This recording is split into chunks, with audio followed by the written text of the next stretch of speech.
प्रमुख न्यूज. पाटगाव खून प्रकरणाचा 12 तासांत छडा, तिघे आरोपी जेरबंद. मिरज तालुक्यातील पाटगाव येथील खून प्रकरणात स्थानिक गुन्हे अन्वेषण शाखेची मोठी कारवाई. अवघ्या 12 तासांच्या आत 3 संशयित आरोपींना अटक करण्यात पोलिसांना यश आले आहे. ज्ञानेश्वर उर्फ माऊली राजेश उर्फ साहेबराव पाटील वय 27 वर्षे यांच्यावर धारदार कोयत्याने हल्ला करून त्यांची हत्या करण्यात आली होती. जुन्या वादातून हा खून झाल्याची प्राथमिक माहिती पोलिसांनी दिली आहे. या प्रकरणी अक्षय पांडुरंग माने, सर्वेश सूर्यकांत देशमुख आणि विक्की उर्फ धनराज मधुसूदन पवार या तिघांना गडदोबा, डोंगराजवळील डाकोबा, खिंड परिसरातून ताब्यात घेण्यात आले. स्थानिक गुन्हे अन्वेषण शाखेच्या पथकाने तांत्रिक तपास आणि गोपनीय माहितीच्या आधारे आरोपींचा शोध घेतला.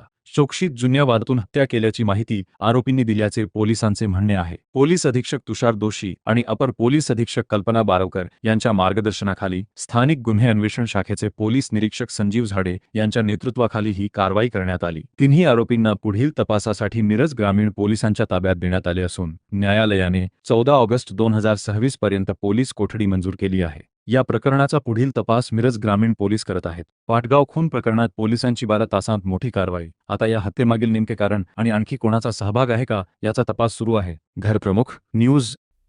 दिनांक 9/8/2026 रोजी मिरज ग्रामीण पोलीस ठाणे येथे गुन्हा रजिस्टर क्रमांक 419/2026 BNS कलम 103(1) व कलम 3(5) प्रमाणे गुन्हा नोंद करण्यात आलेला आहे. नमूद गुन्ह्यामध्ये आरोपी अक्षय पांडुरंग माने, सर्वेश सूर्यकांत देशमुख, विक्की उर्फ धनराज मधुसूदन पवार आणि त्यांच्या एका अनोळखी साथीदाराने यातील मैन इसम नामे ज्ञानेश्वर उर्फ माऊली पाटील याचा 27 तारखेला बेंद्राच्या दिवशी झालेल्या वादातून पाटगाव येथे महेश कांबळे यांच्या शेतामध्ये एडका, कोयता यासारख्या धारदार शस्त्राने खून केलेला आहे. नमूद गुन्ह्यामध्ये आम्ही आरोपींचा शोध घेण्यासाठी वेगवेगळी तपास पथके वेगवेगळ्या ठिकाणी पाठवली होती. त्यामध्ये स्थानिक गुन्हे शाखेला हे 3 आरोपी मिळून आले. नमूद 3 आरोपींना आम्ही या गुन्ह्यामध्ये अटक केलेलं आहे आणि त्यांना मान्य न्यायालयासमक्ष हजर केले असता मान्य न्यायालयानं त्यांना 14 तारखेपर्यंतची पोलीस कोठडी सुनावलेली आहे.